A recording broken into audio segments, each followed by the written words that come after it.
let's see.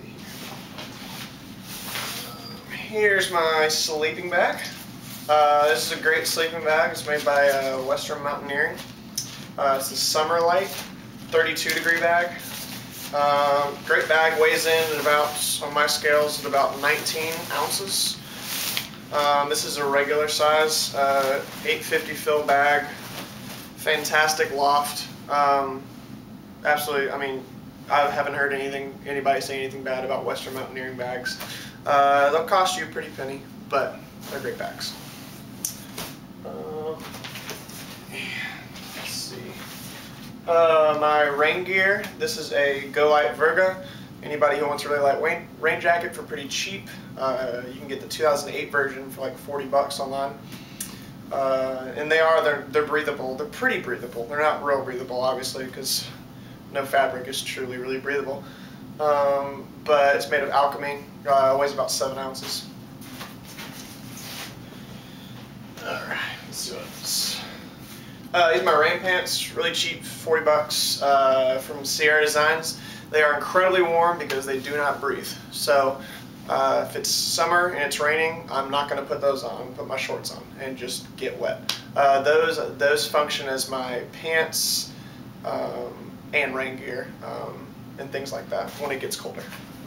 Like I said, this is a 3-season gear list, so there's a lot of places to be covered. These are my sleep socks, or just wear on camp socks. Is just REI/smart wool. They're mixed wool and polyester fiber. Really good, real light, super warm. Let's see here. Here's my down jacket. I carry down for 3-season instead of synthetic, even though I live on the East Coast, just because of its warmth. It's a weight ratio. I don't know. It's a lot better. This is a 800 fill Montbell Ultralight tech jacket. Size medium, weighs about 11 ounces, so definitely heavy. I could go lighter with the EX Light down jacket, but it's got 30% more down than the regular inner jacket, so it's been keeping me warm. I've taken it to about 10, close to 0 degrees before, and it's been fantastic. So I'll always carry that jacket. I'd rather be too hot than too cold. Here's my shelter. This is a tarp tent contrail. Can't say enough good things about it. Henry Shires is a fantastic, fantastic guy when it comes to making tents, or tarp tents. The mesh is great. I carry a bunch of stakes for it. This thing, total seam sealed, weighs about 24.5 ounces, 25 ounces on my scales. For those of you who have questions about seam sealing, either contact Henry Shires, or in my advice, buy SealNet. It's like 7 bucks at REI. It's a fantastic seam sealer. This will take you a while to seam seal. Make sure you seam seal on a hot day, outside, like 65, 70 degrees outside. But yeah, I've taken this in storm conditions, dropped it low to the ground. Fantastic, fantastic tent.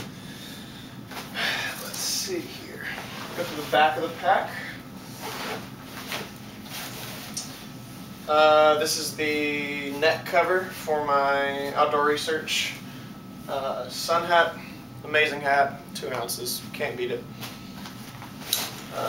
These are 8 tent stakes, Easton aluminum, weigh about 1/4 ounce each. Fantastic, like 2 bucks a piece, so kind of pricey. I don't use tie stakes because they're a little bit thinner, and I like the thickness of these. These are pretty good stakes, especially for how cheap they are. And I usually carry 8 because I've been caught in bad winds before and been unprepared, and it's pretty miserable. This is my little, little sack that you just kind of throw everything in. In here I just carry chapstick, lighter, toothpaste, headlight, itty bitty little first ascent knife. Here's toilet paper. Here is a trash bag I stole from work. Sorry. I just pretty much either line the inside of my bag with this when it rains, and I don't bring a rain cover because this taffeta is fantastic for stuff like that. And yeah, this is a great rain cover. Costs nothing, so why not use it? This platypus, I usually don't bring a water filter, surprisingly. I've found that in my many years of camping, I've kind of built up immunities to this stuff. Now, that's not a bulletproof thing. I'll probably end up getting sick. I don't like to carry them because of the weight. I do have a Katahdin Hiker Pro that I use on some camping trips with friends because a lot of my friends are paranoid. But I usually just carry this, go down to the creek I hike a lot on the AT, so there's a lot of spring water, so I really don't care about, I know there's no viruses in that really. So I usually just fill this all the way up, put my little cap on, and bring it back to camp. This is a 2.5 liter, so it gives me plenty of water to cook and things like that. On the inside, this is my, I guess I'll start out with a ground tarp. This is just a regular Tyvek ground cloth, pretty cheap. Bought through Backcountry Gear. Fits right under my contrail. Great ground tarp. Weighs about 3.5 ounces. Perfect when it rains. It's amazing. Let's see here. These are. There's one. There's two. These are the 2 carbon fiber poles that go at the end of the contrail on the rear struts. I usually carry them out because I like to keep my shelter nice and small for pack weight, or for pack size, and so I usually compress it down and then I carry these separate. Once you learn how to get them out and into the little struts, it's not too hard. On the very inside, I carry just a good old 3/4 ridge rest. I sleep on the ground here in my apartment a lot anyways, and so sleeping on this thing feels the exact same as sleeping at home. Other people have comfort issues. I mean, yeah, it'd be nice to have an EOR, but is it really worth the money? Older people might agree. So here's the pack. I'll go through. Here are my socks. These are just the cool mesh socks. Cannot recommend these highly enough. They're amazing, amazing socks. I have about 3 pairs of those, 3/4 length. Here are my shoes. I just moved from Solomon to these. Been hiking in these for about 6 months. La Sportiva Fire Blades, same thing. Can't find a bad review on them. They're amazing. Let's see. Here's my fuel bottle where I carry the majority of my fuel, and here is my squirt bottle, which I fuel my actual stove with. And here's my little windscreen that wraps around that. Pretty easy storage. Here are my gaiters. These are Simplicity Levigators. I forget the guy's name. I'm sorry if you see this. But fantastic gaiters. They don't have to go under your shoe, so if you have a flat arch like a lot of trail running shoes do, these are fantastic because they don't have a string that goes under. They have the option to, but I don't put them under. I just wear them regular. Never had any problems with them. I actually run in them more than I hike in them, and they're pretty fantastic. Just bought this actually. A guy named Evan Kimbodi. Sorry if I botched that. He makes these custom 900 fill power. That's right. Down beanies, and they are amazing. Took it out not too long ago.